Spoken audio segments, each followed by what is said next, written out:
অনেকদিন ধরে বলতেছে রুমে যাব রুমে যাব। পরে দেখি ভালোবাসা থাকবে না, পরে আমি রাজি হয়েছি। সেই বাড়িটা কি ওর কিছু হয়?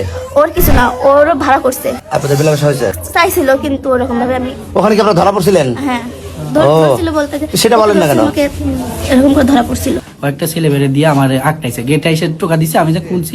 ঠিক আছে, এখানে প্রচুর লোক এদেরকে আটকাইছে। ডক্টর ওন্না বলে দিচ্ছে যে আপনার সাথে ধস্তাধস্তি হয়েছে।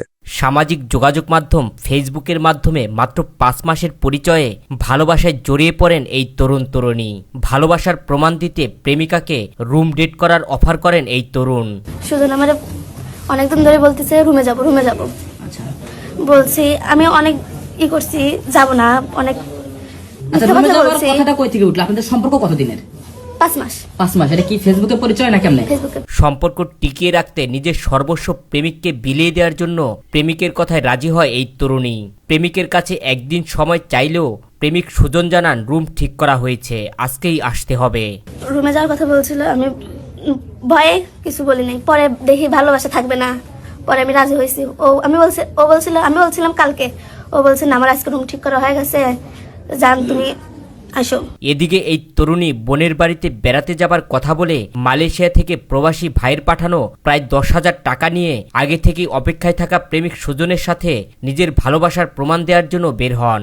ভাইয়া মালয়েশিয়া থেকে টাকা পাঠাইছে, সেই টাকা হইলো আপুর বাসায় যাব। ওই টাকা 10,000 টাকা দিছে, টাকা নিয়ে আপুর বাসায় যাব এইটা বলে বাইর হচ্ছে। তারপরে ও এসে বাইক নিয়ে আমাদের নিয়ে গেছিল। আচ্ছা, তার সাথে ওর সাথে আরেকজন ছিল। প্রেমিক সুজন আগে থেকেই ঠিক করে রাখা কামারখন্দের এক চরে ফাঁকা বাড়িতে এই তরুণীকে নিয়ে যান। চরের মধ্যে দিয়ে একটা ফাঁকা বাড়ি, ওখানে শুধু 2টা বাড়ি।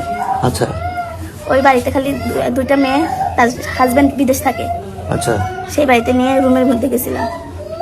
আচ্ছা, সেই বাড়িটা কি ওর কিছু হয়? ওর কিছু না, ওর ভাড়া করছে। ওইখানে ভাড়া করছে? হ্যাঁ। তার মানে ওইখানে ব্যবসাটা হয়? জানি না। এই তরুণী বলেন ভাড়া করা বাড়িতে প্রেমিক সুজন তাকে রুমের ভেতর নিয়ে যান। এরপর প্রায় ঘন্টাখানেক তারা রুমের ভেতরে একান্তে সময় কাটান। তারপরে রুমের মধ্যে গেছিলাম। আপনাদের মেলামেশা হয়েছে? ওরকম ভাবে চাইছিল কিন্তু ওরকম ভাবে আমি দেননি? দেয়নি। তো এত গেলেন, দিলেন না কেন? কতক্ষণ ছিলেন এখানে? আধা ঘন্টা? ওরকম হবে। কোন 1 ঘন্টা? ওরকমই হবে। কটা থেকে কটা পর্যন্ত? আমি তো টাইম দেখি নাই। আচ্ছা, আধা ঘন্টার উপরে? ওরকম আছে, অনেক কিছু যে। এখন আপনার সাথে তো মেলামেশা হয়ে গেছে, যেটা আমরা বুঝতেছি। ঠিক আছে, এখন আপনার পরিবারের ভয় বা লজ্জার ভয় আপনি বলতেছেন না, কিন্তু আপনার ওন্না বলে দিচ্ছে যে আপনার সাথে ধস্তাধস্তি হয়েছে। ঠিক আছে, আচ্ছা যাই হোক, এদিকে তাকান। আপনি কোন ক্লাসে পড়েন? কিসে পড়েন? এসএসসি পরীক্ষা দিছি।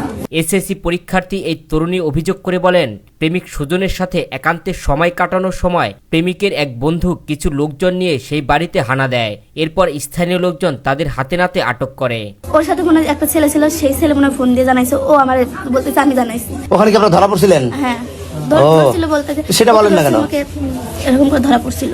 ও, রুমের ভিতরে? ওখানকার মানুষ বের করে দিছে, এই মেয়ে এখান থেকে যান। তবে ইন্টার প্রথম বর্ষে পড়া প্রেমিক সুজনের দাবি সম্পূর্ণ উল্টো। তিনি বলেন এই তরুণীর সাথে প্রেমের সম্পর্কে জড়ানোর পর তাকে নিয়ে ঘুরতে যান।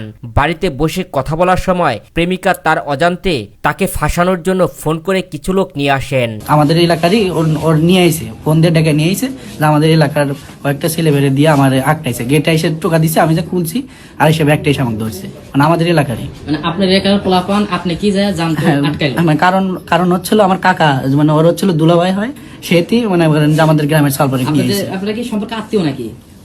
না, পরিচিত মানে গ্রাম হিসেবে আমার কাকা হয়। আচ্ছা, আপনি কিসে পড়াশোনা করেন? কোথায় পড়েন? আকবর আলী কলেজে পড়ি, ফার্স্ট ইয়ারে। ফার্স্ট ইয়ারে? ইন্টার ফার্স্ট ইয়ারে?